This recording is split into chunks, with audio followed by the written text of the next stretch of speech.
আমাকে ছেড়ে দেন, আমি দেশ ঠিক করে দিচ্ছি। কথাটা বলেছে কে? সেই সালমান এফ রহমান।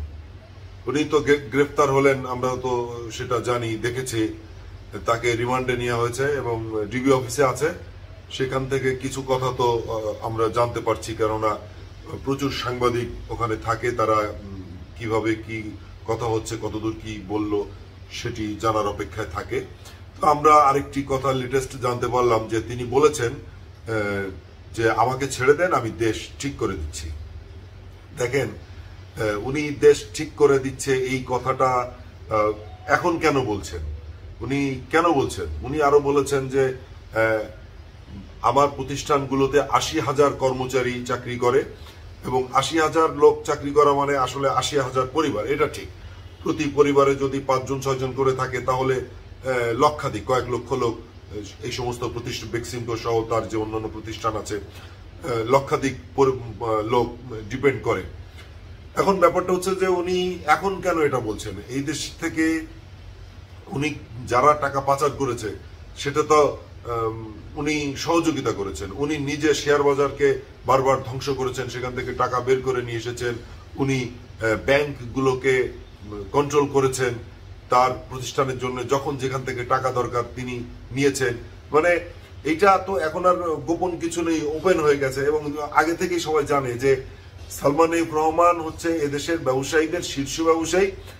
তিনি যাচ্ছে তাই করে এদেশের ব্যবসায়িক প্রতিষ্ঠানগুলো যে ধ্বংস হয়েছে তার মধ্যে উনি অন্যতম কাজ করেছেন। এখন তিনি বলছেন যে আমাকে ছেড়ে দেন, আমি দেশ ঠিক করে দিচ্ছি। উনি এখন এটা বলে কি হবে? এখন উনি বললেই কি দেশ আবার ঠিক হয়ে যাবে?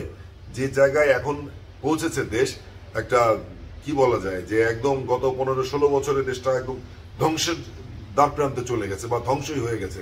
সেখান থেকে তুলে আনা কি উনি পারবে? আর উনি যা করেছে তারই বা উত্তর উনি কিভাবে দেবে?